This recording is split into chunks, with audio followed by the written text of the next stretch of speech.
다문화 교도의 눈물의 의미가 뭔지 제가 들으니까 오늘 아침에도 많이 울었다는 소리를 또 들었어요.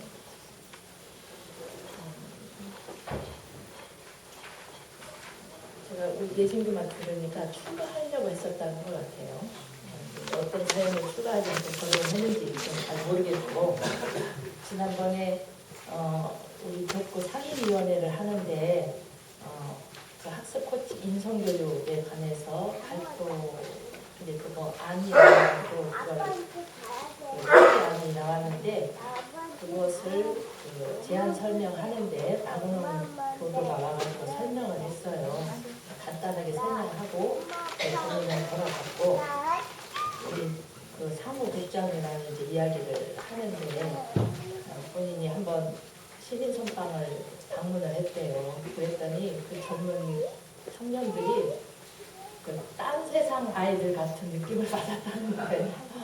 이 보통의 평범한 그 젊은 학생들 같은 그런 게 아니고 하여튼 그 공부하려고 하는 열의가 얼마나 그게 그리고 그 눈이 그냥 반짝반짝 빛나고 전혀 딴 세상 아이들 같은 느낌을 받아서 정말 굉장한 어떤 그 새로운 그런 그 분위기를 느꼈는가 봐요.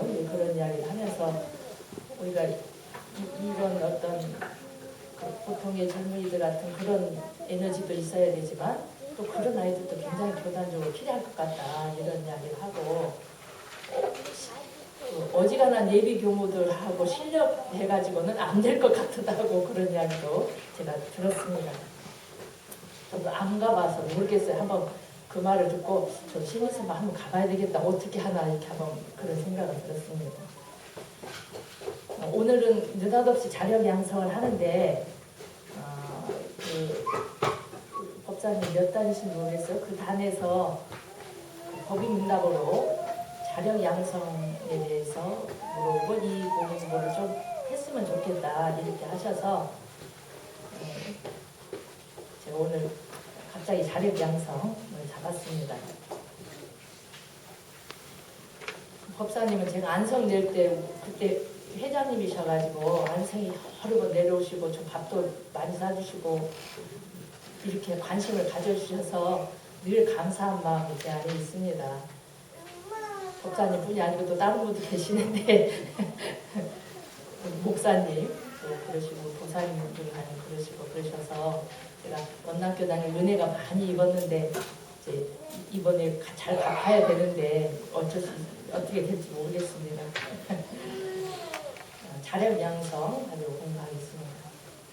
제가 늦었지만 박은홍 교도 그 남편을 교화를 시켜야 된대요. 그러니까 이제 그 오늘 아마 여기 와서 이거 감상담 한단 말을 남편한테 미처 못했는가 봐요. 그러니까 남편은 교당 가는 걸 잘 모르고 이렇게 하니까 얼마나 힘들었는지 모르겠어요. 박수 한번 크게 쳐주세요.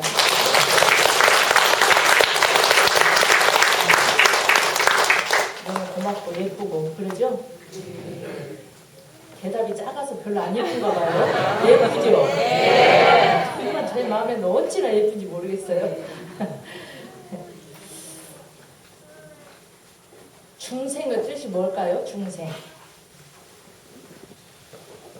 우리 어리석은 중생 이렇게 하잖아요. 중생이 뭐예요? 그 범위가 중생이 가리키는 범위가 뭘까요?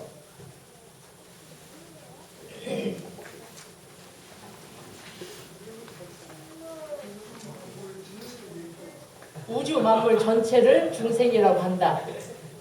그럼 이 마이크는 중생일까요? 아닐까요?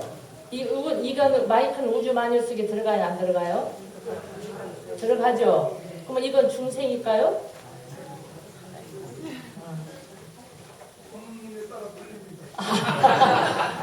이쪽에 심지어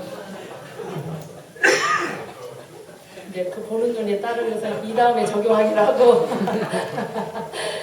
우리가 보통 중생이라고 할 때는 영혼이 있는 생명체를 중생이라고 합니다. 이제 영혼이 있는 것은 신신작용을 하잖아요. 이제 우리 일원상 서문에 사생의 신신작용을 따라 육도윤회하는 것이 중생입니다. 마이크는 들어갈까요? 안 들어갈까요? 마이크가 육도윤회 할까요?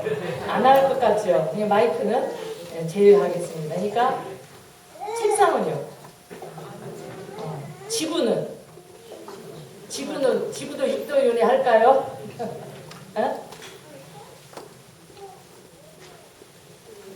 안 할 것 같죠? 지구가 천상계에 태어나고 그러겠어요. 식물은 들어갈까요? 안 들어갈까요? 식물은 육도윤회를 할까요? 근데 식물은 계령에 합해 있다 이렇게 하셨습니다. 그렇기 때문에 식물은 계령은 아니에요. 그래서 식물도 육도윤회의 대상자는 아닙니다. 내가 죽어서 예쁜 장미가 되리라 이거는 말이 안 되는 소리입니다. 일체 중생은 이제 중생에 대해서 알았죠. 중생의 범위가 뭔지. 우리 여 교도님들은 중생이세요? 아니세요? 중생이세요? 불보살은 아니세요? 일체 중생은 그 본성 면에서 평등합니까? 네, 평등하죠? 이론은 일체 중생은 본성이다. 그랬잖아요.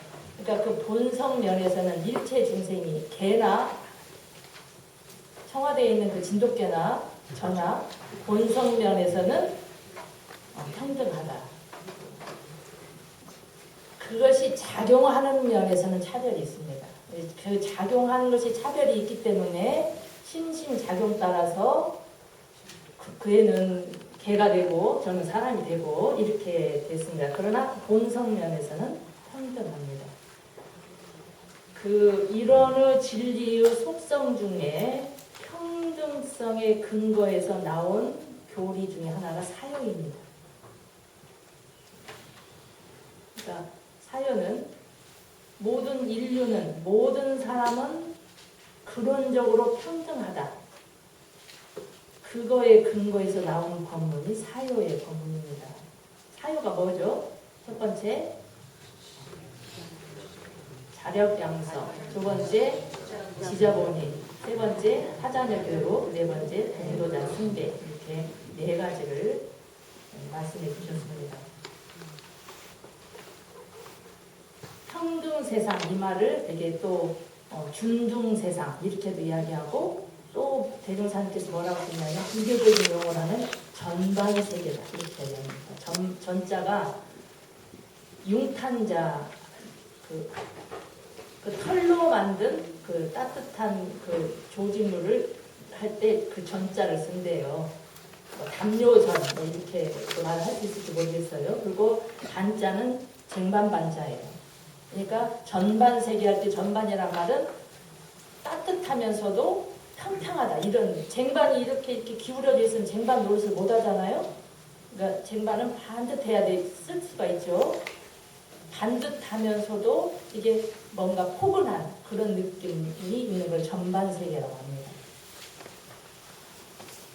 대종사님은 전 인류가 전반세계가 돼야 된다 이렇게 생각을 하신 거예요. 요즘은 사회가 갈수록 양극화가 심해져서 그걸 걱정하는 사람들이 많이 있죠. 양극화가 되면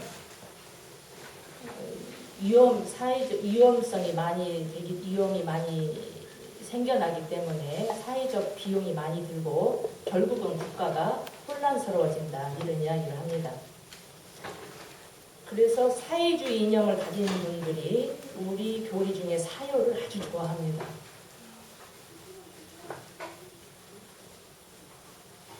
세상 사람들이 고루 잘 살아야 된다. 골고루 잘 살아야 되려면 어떻게 해야 될 것 같아요?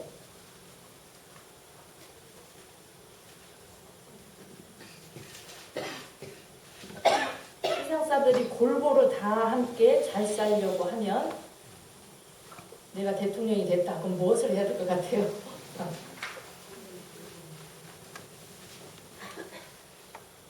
그런데 대종사님께서는 이 네 가지 사유를 실천해야 된다고 보시는 거예요.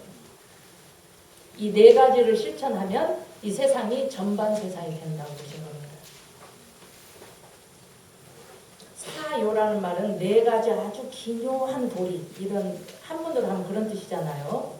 오늘은 그 첫 번째 자력 양성에 대해서 자력 양성만 오늘 공부를 하겠습니다. 그 정전 39쪽 자력 양성 원문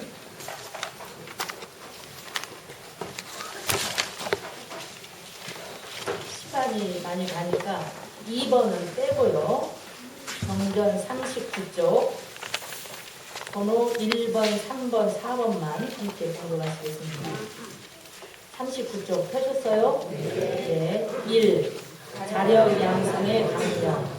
자력이 없는 어린이가 되든지 노곤한 늙은이가 되든지 어찌할 수 없는 병든이가 되든지 하면이거니와 그렇지 아니한 바에는 자력을 공부 삼아 양성하여 사람으로서 면할 수 없는 자기의 의무와 책임을 다하는 동시에 힘미치는 대로는 자력 없는 사람에게 보호를 주라는 것입니다. 3. 자력자로서 타락자에게 권장할 조목. 1. 자력 있는 사람이 부당한 의뢰를 구할 때에는 그 의뢰를 받아주지 아니할 것이요. 2. 부모로서 자녀에게 재산을 분급하여 줄 때에는 장자나 처자나 여자를 막론하고 그 재산을 받아 유지 못할 사람 외에는 다 같이 분급하여 줄 것이요. 4. 결혼 후 물질적 생활을 각자 자립적으로 할 것이며 또는 서로 사랑에만 그칠 것이 아니라 각자의 의무와 책임을 주로 할 것이요. 4. 기타 모든 일을 경우와 법에 따라 처리하되 과거와 같이 남녀를 차별할 것이 아니라 일에 따라 대우하여 줄 것입니다. 4. 자력 양성의 조목. 1. 남녀를 물러나고 어리고 늙고 병들고 하여 어찌할 수 없는 의뢰면이었노라. 그렇지 아니한 바에는 과거와 같이 의뢰 생활을 하지 아니할 것이요. 2. 여자도 인류 사회에 활동할 만한 교육을 남녀와 같이 받을 것이요. 3. 남녀가 다 같이 직업에 근실하여 생활의 자유를 얻을 것이며 가정이나 국가에 대한 의무와 책임을 동등하게 이해할 것이요. 4. 처자도 부모의 생전 사업을 과거 장자에 이어서 받들 것입니다.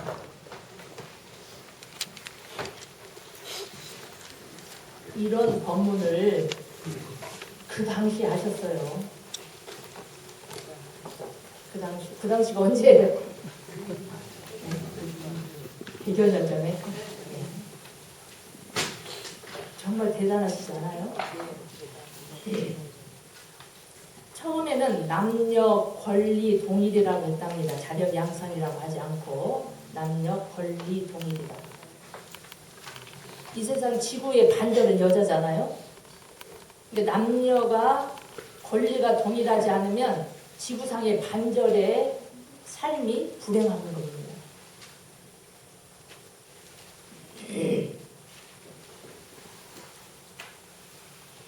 지금 우리나라는 많이 좋아졌다고 생각하시죠?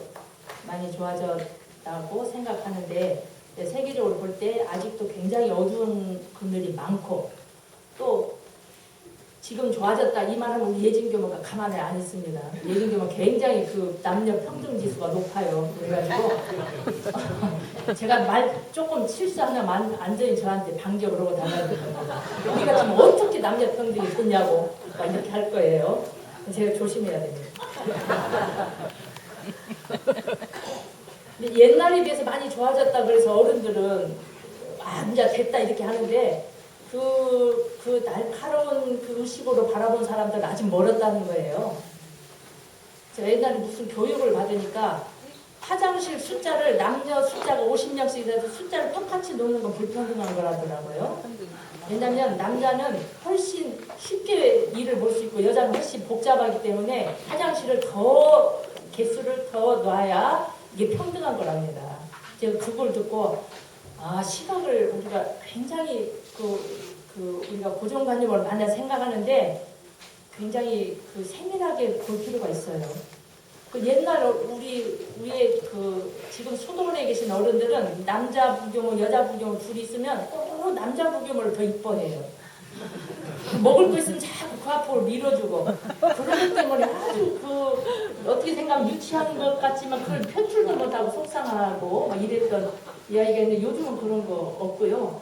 요즘은 저도 남자 부교물 둘이 살 때 저는 제가 전혀 주방 일을 못해요. 근데 그 친구는 반찬을 좀 할 줄 안다 해서 그럼 네가 밥하고 저는 설거지하고 이렇게 일을 나눠서 했습니다.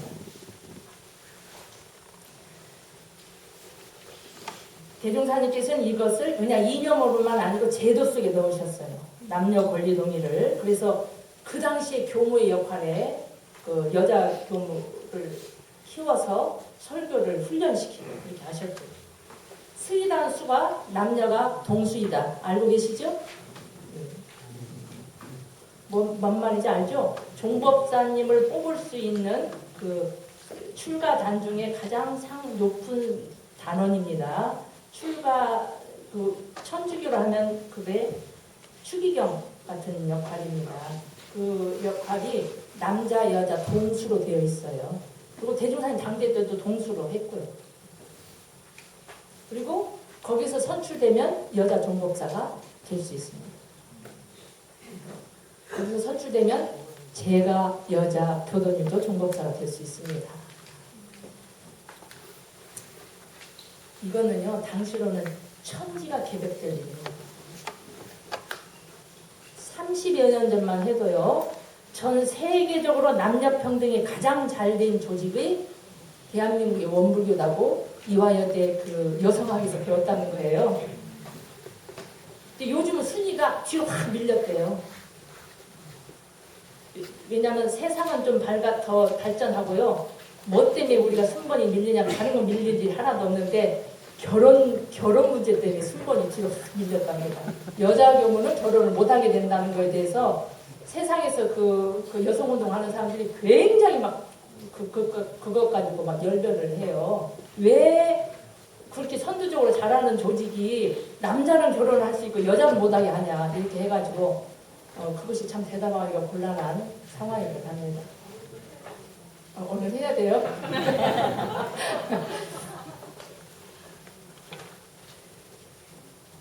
그런데요, 우리가 한 번 정해지면 그것이 고치기가 어렵다니까요. 대종사님도 이 정복을 처음 만들 때 못하게 하셨다는 이야기가 있어요. 그거 한 번 만들면 걔네 나중에 힘들 거다. 이거 정복 하나 고치기가 얼마나 힘든지 몰라요. 못 고쳐요. 외국에 있는 분들이 머리를 좀 이렇게 자르고 했다가 얼마나 어른들이 뭐라고 해가지고 다시 머리를 길어하고 올렸다든가 하여튼 굉장히 한 번 만들어지면 쉽지 않은 것 같아요. 근데 하여튼 그건 대종사님 본인은 아닙니다. 지금 우리가 대종사님 본의대로 실천을 못하고 있더라도 이건 어차피 개선되어야 할 과제 중에 하나예요. 남녀 권리 동일만 하고 인재를 양성하지 않으면 안 됩니다. 그런데 그 당대 때 대종사님께서 과감하게 인재 양성을 하셨죠. 강연을 시키는데 연상을 놓고 여자가 나와서 강연을 못하잖아요. 옛날에는 대중 앞에 쓴다는 것도 안 되잖아요. 부탁님으로 몇 분 신학문을 한 분들이 계시지만 대부분은 초등학교도 안 나오신 분들이세요. 그분들을 훈련을 시키려니까 앞에다 병풍을 쳐놓고 훈련을 시켰다는 거예요. 어떤 선생님들은 올라가가지고 다 옷고름만 잡아 뜯다가 옷고름만 떨어지고 구석에 숨어가지고 지금까지 안 나오셨다는 거예요.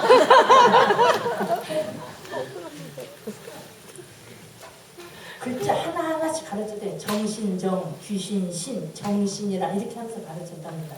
그렇게 해가지고 일성에 내보낸 거예요. 일기, 정기 일기 쓰게 하고 그래가지고 대전에 직접 가불경정 점수 매겨서 그렇게 해가지고 내보낸 거예요. 연불을 할 때 연불에 서로 일이 안 맞으니까 타압을 할 때 이렇게 탁 주기를 쳐서 맞추기도 하고 초창기도 그랬답니다. 어떤 분은 강연을 하는데 올라갔더니 다 잊어버려가지고 한마디도 못해서 그냥 내려왔대요. 근데 대종사님 점수를 을 줬어요. 근데 이제 또 한 번 올라갔는데 다 까먹고 이제 또 못하겠어요. 그러니까 이 다음에 잘하겠습니다 하고 내려왔대요. 그랬더니 갑을 줬어요. 그러니까 그분이 따졌대요. 왜 똑같이 못했는데 거기는 을이고 나는 을이고 거기는 갑이냐. 그러니까 그 사람은 다음에 잘하겠습니다라고 말할 요량이라도 있었다. 이렇게 하셨답니다. 그렇게 훈련을 시키셨어요.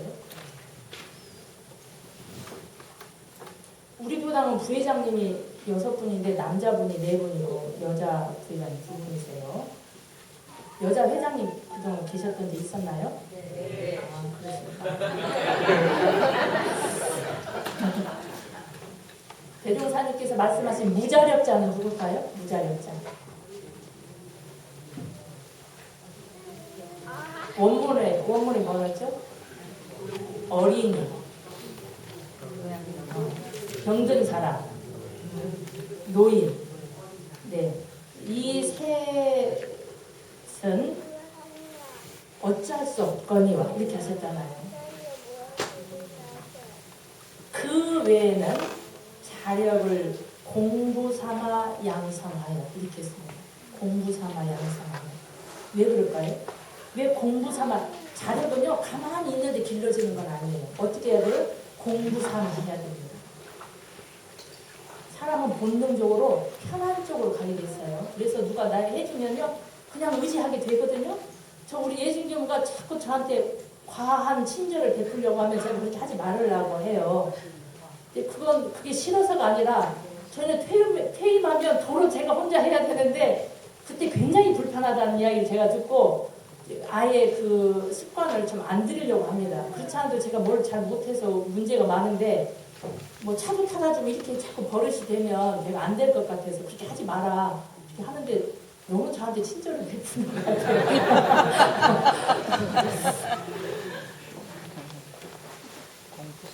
공부 삼아 일부러 노력하지 않으면 본능적으로 의타하게 됩니다. 자기의 의무와 책임을 다하면 100점짜리 자력 됐을까요?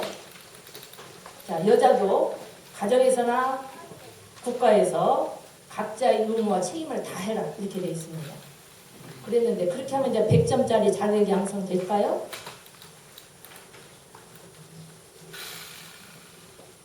모든 답은 원문 안에 다 있습니다. 네, 그러면 50점입니다. 힘 미치는 대로 무자력한 사람을 보고까지 해야 100점이 됩니다. 무자력한 사람이 누구라고요? 어린이, 노인, 병든 사람. 그런 사람이 아닌데도 무자력한 사람이 있죠. 그런 사람도 도와줄 수밖에 없겠죠.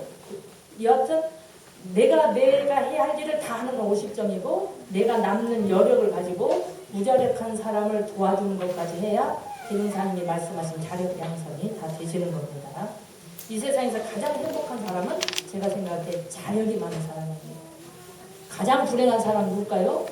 자력이 없는 사람입니다.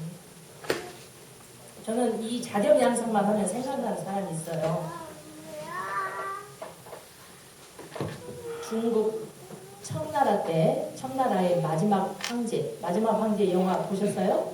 마지막 황제 부위라는 그 마지막 황제 영화를 제가 보고 너무 마음이 아파서 그 부위의 삶이 너무 마음이 아파가지고 그 뒤에 책을 사서 제가 봤고 또 중국에서 만든 10개짜리 비디오 테이프를 또 보고 이렇게 했어요. 그 부위가 3살의 황제가 돼요. 3살. 황제가 뭔지도 모르잖아요. 하여튼 정치적인 어떤 거에 의해서 황제가 됩니다.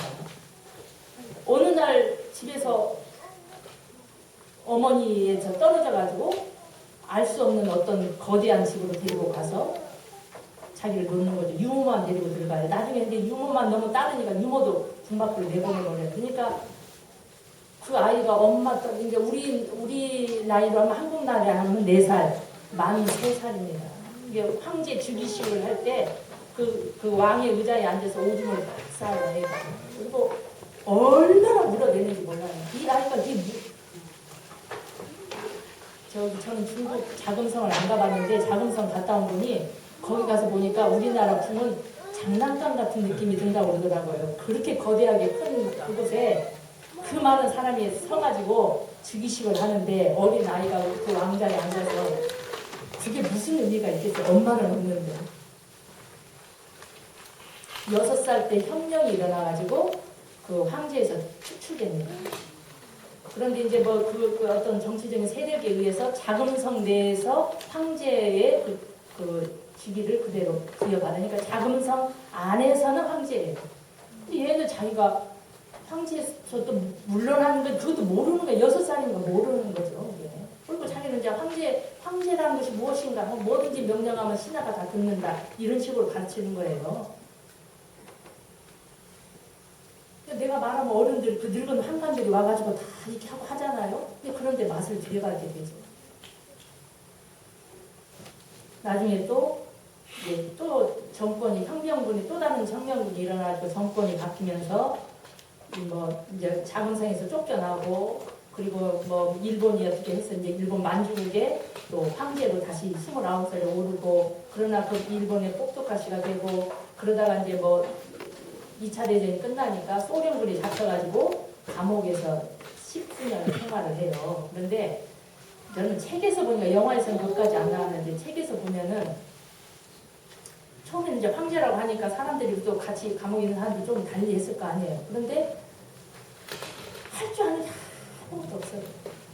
이게 그 황제가 막 뛰면은 한 뒤에 80여 명이 막 뛰었다는 거예요. 그 황제가 쌀 오줌 쌀 그 요강단지까지 같이 뛰었다는 거예요.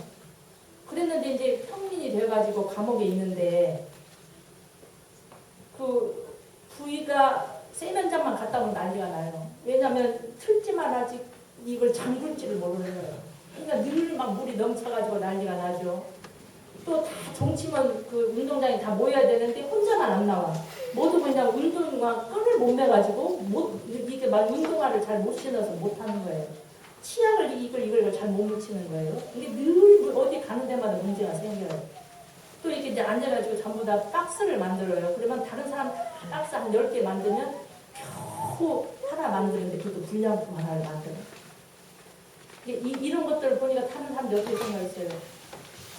할 줄 아는 게 하나도 없잖아요. 그러니까 경멸의 눈초리도 보게 되잖아요. 자기가 스스로, 자기도 나중에는 자기가 부족하다, 모자라다, 인민의 피를 빤 사람이다. 이렇게 이제 물론 의식교육, 사상교육을 계속 감옥에 있어 시키죠. 나중에 이제 감옥에서 나와가지고 평민생활을 하다가 죽게 되는데, 저는 뭐가 그렇게 불쌍했냐면, 그 자기 스스로 생각해 자기도 자기가 스스로 바보라고 생각하는 거예요. 그러니까 저는 이 문제는 이생만의 문제가 아니고 그 사람이 명이 다해서 가면 그 사람의 무의식에 제8식이 뭐가 있겠어요? 나는 바보다. 이게 있어요. 그게 이번 영생 문제가 됩니다. 저는 그것이 이렇게 자각이 돼서 그렇게 그것이 불쌍하게 보여가지고 하여튼 그때 젊은 시절에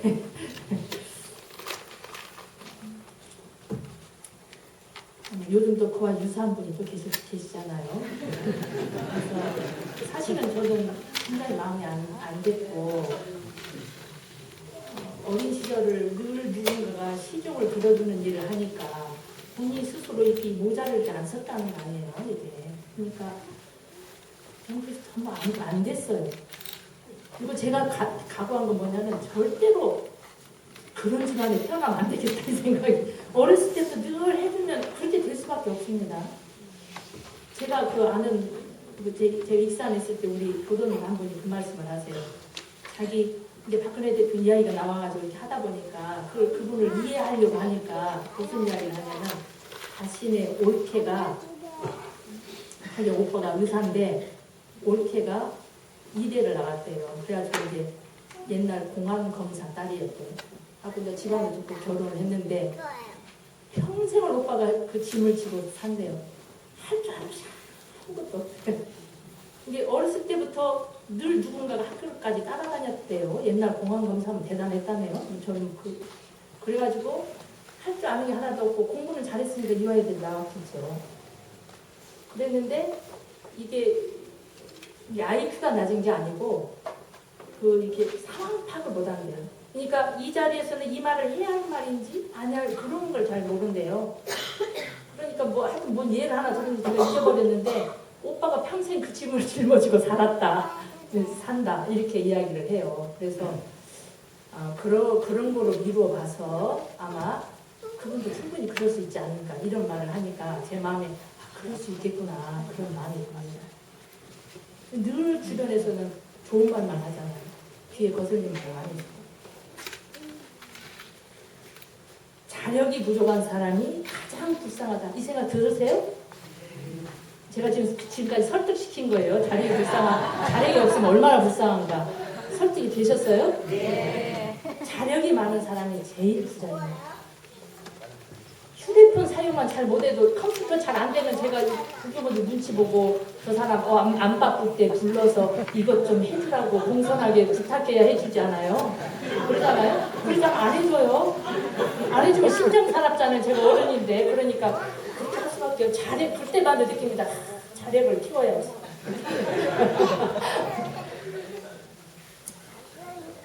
정전 원문에 보면은요, 자력 있는 사람이 부당한 의뢰를 구할 때는 그 의뢰를 받아주지 아니할 것이 이렇게 되어 있습니다.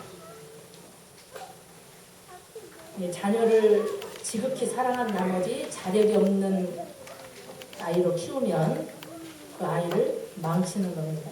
그건 아시겠죠? 뉴질랜드에는 날지 못하는 새가 5종류나 있답니다. 그 이유는 그 섬에는 그 새의 천적이 없대요. 그러니까 뭐 공중으로 날아서 도망갈 필요가 없어요. 나뭇가지나 땅에 앉아서도 다 먹을 거 먹고 살 수가 있어요. 그러니까 날개가 있어도 날지 못하는 새가 있답니다. 안일은 삶을 무기력하게 하지만 시련은 새를 날아오르게 한다. 멋있나요? 네. 다시 불러드릴까요? 안일하다 할 때 안일은 삶을 무기력하게 하지만 시련은 역경은 새를 날아오르게 합니다. 새만 날아오를까요? 역경은 나의 자력을 키우는 스승이 큰 은혜입니다. 인생을 살면서 역경이 하나도 없다는 건 절대로 축복받은 게 아닙니다.